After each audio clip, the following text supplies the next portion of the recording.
आप लोगों की ज़मीन को समाप्त करने के लिए एक बिल लाया गया। तो लगातार पढ़ाई, दवाई, कमाई, सिंचाई पे बात नहीं हो रही है।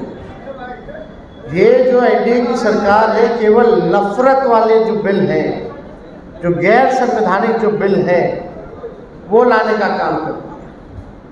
लेकिन हमारे दल ने, चाहे कोई भी परिस्थिति रही हो, कोई भी हमारे दल की संख्या रही हो, हम लोगों ने अपने विचारधारा से समझौता नहीं किया। इन सारे गैर संवैधानिक बिलों का हम लोगों ने विरोध किया। और ये जब वक्फ बोर्ड का जब बिल लाया जा रहा था, तभी राष्ट्रीय अध्यक्ष लालू जी ने, हम लोगों ने साफ तौर पे अपने सांसदों को कह दिया कि भाई जितने हमारे सांसद हैं कि किसी भी कीमत पे ये बिल जो है पास नहीं होना चाहिए, आप संसद में लड़िए। और हमारे सांसदों ने मजबूती के साथ दोनों सदनों में इस बिल के खिलाफ जो है लड़ाई लड़ी। और आज इतनी ताकत है विपक्ष में, जो आप लोगों के दुआ से, आप लोगों के कृपा आशीर्वाद से संख्या बढ़ी है, मजबूत हुई है। पहली बार जो है नरेंद्र मोदी जी की सरकार में कोई चीज़ जीपीसी कमेटी में भेजा जा रहा है। क्या क्या माहौल, क्या क्या नहीं बोला गया, आप लोगों को कितना प्रताड़ना झेलना पड़ा, ये बात हम लोग सब लोग समझते हैं।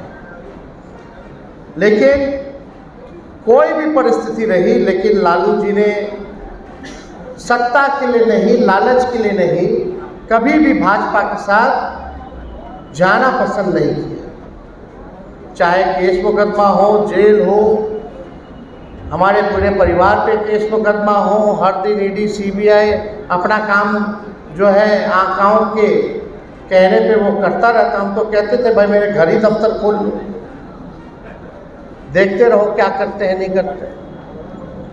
लेकिन कितना भी किया गया, लेकिन हम लोग झुके नहीं, डरे नहीं। लेकिन अफसोस इस बात की है कि नीतीश कुमार जी, हम सब लोग मिलकर के महागठबंधन बनाए, महागठबंधन ही नहीं इंडिया अलायंस बनाए, और हम लोगों का एकमात्र लक्ष्य था कि किसी भी कीमत पे नरेंद्र मोदी जी और भाजपा की सरकार को केंद्र में नहीं बनने देना। लेकिन नीतीश जी ने सही मौके पर हम लोगों को धोखा दिया। हम लोगों को नहीं बल्कि देश के लोगों को धोखा दिया। और उधर चले गए तो गए, उनकी मर्जी है भाई, जहाँ जाना है जाए। लेकिन हम लोगों का तो इरादा साफ था, पाक था।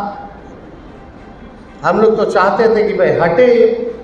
जिस प्रकार से महाराष्ट्र में, झारखंड में, कर्नाटका में, मध्य प्रदेश में, राजस्थान में विपक्ष की सरकार को गिराया जा रहा था, तोड़ा जा रहा था, एमएलए एमपी खरीदे जा रहे थे, नेताओं को ईडी सीबीआई मुकदमे डाले जा रहे थे, तो एक मौका था हमारे पास कि बीजेपी को बिहार में हम लोग सबक सिखाएं। पहले भी नीतीश जी ने धोखा दिया था 17 को, लेकिन उसको जानते हुए भी फिर भी हम लोगों ने एक ही मकसद के लिए हम लोगों ने अपनाया कि केंद्र में किसी भी प्रकार से भाजपा की सरकार ना बने। लेकिन वो उधर चले गए। जब तक राष्ट्रीय जनता दल की सरकार रही 2004-05 तक, तब तक भाजपा सबसे कमजोर था बिहार में। आरएसएस सबसे ज़्यादा कमजोर था। जब से नीतीश कुमार मुख्यमंत्री बने, भाजपा मजबूत हुई और आरएसएस मजबूत हुई। पहले किसी की हिम्मत नहीं होती थी आरएसएस वालों की कि बिहार में आ जाए और दंगा फसाद कराने की कोशिश करें। लेकिन आज के दौर में आप देख लीजिए किस प्रकार से जो है मजबूत हो रहा। हमको कुछ कहना नहीं, आप सब लोग होशियार हैं, सब लोग, आप लोग जानते हैं कि देश में क्या चल रहा है, राजनीति में क्या चल रहा है। हम बस आप लोगों से ये कहना चाहते हैं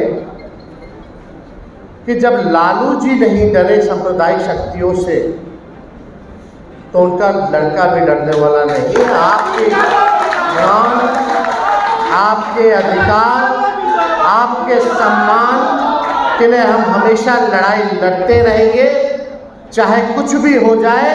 हम डगमगाएंगे नहीं, डरेंगे नहीं, निर्भीकता से आपकी लड़ाई को, आपकी आवाज़ को उठाने का काम करेंगे।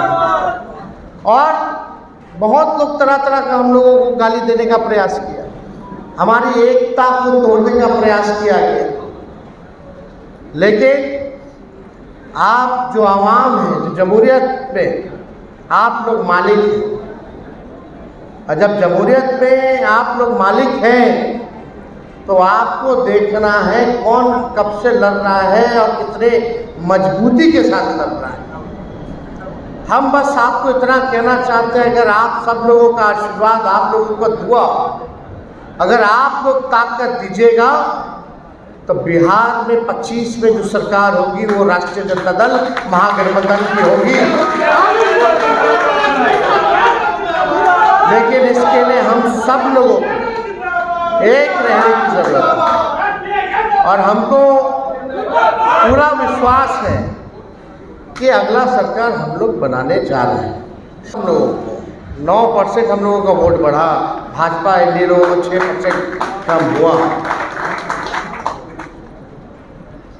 4-4 लाख से लोग हारता था, इस बार बहुत मार्जिन जो है कम हुआ, लोगों का मिला, सब लोगों का वोट मिला, चाहे पिछड़े हो, अति पिछड़े हो, दलित, आदिवासी, अल्पसंख्यक भाई, सब लोगों का पूरा मिला। अब थोड़ा सा हम लोगों को मेहनत करने की ज़रूरत है। सोचो जब 19 में जब एक भी सीट लोकसभा में नहीं आया था तो 20 में हम लोग सरकार बना लिए थे बिहार में। वो तो 2-4 सीट इन्होंने बेईमानी कर दी, कोई 12 वोट से हरा दिया, 15 वोट से हरा दिया, लेकिन सबसे बड़ी पार्टी बन करके हम बिहार में उभरे और बने। और इस बार तो 4-4 लोग जीते हमारे, तो 4 गुना सीटें जो है बढ़ेगी हम लोगों की विधानसभा में, और हम लोग काम करेंगे। हम जब मुख्यमंत्री बने तो उस समय भी 3-3 हम लोग के मंत्रिमंडल में अल्पसंख्यक मंत्री रहे। अभी भी हम लोगों ने जब कमेटी जो हम लोग का जो बना था आयोग में लगभग 28-30 हमारे पार्टी के जो कार्यकर्ता जो अल्पसंख्यक थे उनको हम लोगों ने मेंबर बनाया था। और आगे तो आने वाले विधानसभा में हम सब लोग चाहते हैं कि आप लोगों की उचित भागीदारी सुनिश्चित जो है हम करने का काम करें। तो ये चिंता जो है ये हम पर छोड़ दीजिए, और ये भरोसा आप लोग कीजिए कि उचित भागीदारी आप लोगों को दिलाने का काम आने वाले विधानसभा में तेजस्वी करेगा। इसके लिए आप सब लोगों से यही कहेंगे, पार्टी के सभी कार्यकर्ता हैं, सभी नेता हैं, सब लोग जो है मेहनत करने की ज़रूरत है। अभी तरह तरह का लोग राजनीति में आना भी चाहिए, चलो ठीक है, अधिकार है लोकतंत्र में सब लोगों को आने का, जाने का। अब ऐसा कॉन्सेप्ट और ऐसा आइडिया लेकर के आया जा रहा है जहां खरीदने की कोशिश की जा रही है। पैसे पर अब राजनीति शुरू होने जा रहा है, वरना इतना दे दो, उतना दे दो, इतना ले लो, बिजनेस डील किया जा रहा है। कोई विचारधारा को खत्म, बिना विचार के क्या राजनीति हो सकती है? बिना साफ नियत के, विचार के क्या राजनीति की जा सकती है? हम तुमको बना देंगे, तुम बन जाओगे, इतना तो महादेव भी नहीं कहते थे। सावन चल रहा है तो वही बात है कि सबको बनाने वाली बात। अरे बनेगा तो 243 से ना बनेगा, और चुनाव लड़ने वाला कितना लाखों में मिलेगा, कितना को बनाओ? ये सब केवल भाजपा के लिए काम किया जा रहा है। अब आप सोचो आपकी लड़ाई कितनी बड़ी ताकतों से है। बिहार सरकार, भारत सरकार, मुख्यमंत्री, प्रधानमंत्री, बिहार का कैबिनेट, केंद्र का कैबिनेट, पूंजीपति, बीजेपी मानसिकता वाली मीडिया लोग, अधिकारी लोग, सब लोग हैं।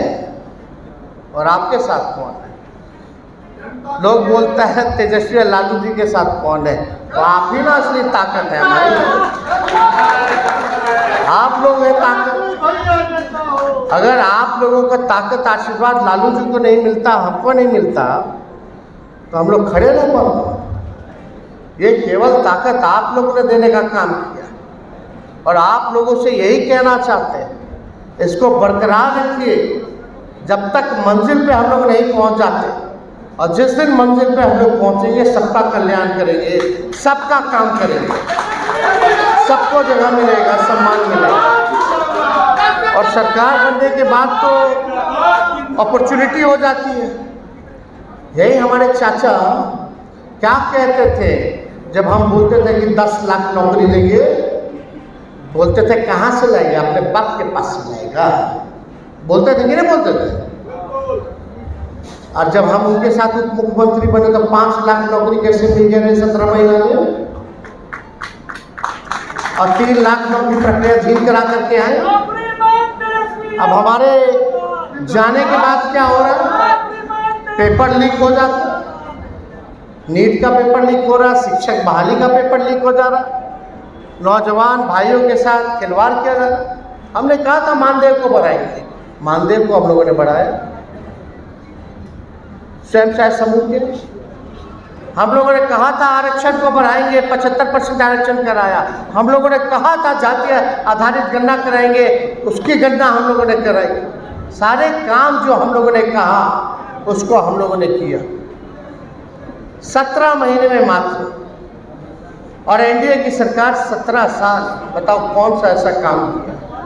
पुल गिर रहा है, लग रहा है कि कैसे गिर रहा है, हल्का सा बारिश हो रहा है, पुल पे पुल गिर रहा है। एक महीना 2 महीना में लगातार चल। आप देखिए अब पूरा 17-18 पुल जो है गिर गया। कौन है जिम्मेवार, किस पे हो रही है कार्रवाई। तो आप सब लोगों को इस चीज़ को हम आए आप लोगों को बताने कि भाई इस चीज़ को हम लोगों को जानने की ज़रूरत है। तो आप सब लोग यहाँ आए हैं, ज़्यादा समय हम नहीं लेंगे, और हम चाहेंगे कि भाई संगठन जो है कार्यक्रम बना करके हर जिला, ब्लॉक, पंचायत स्तर पर कमेटी बना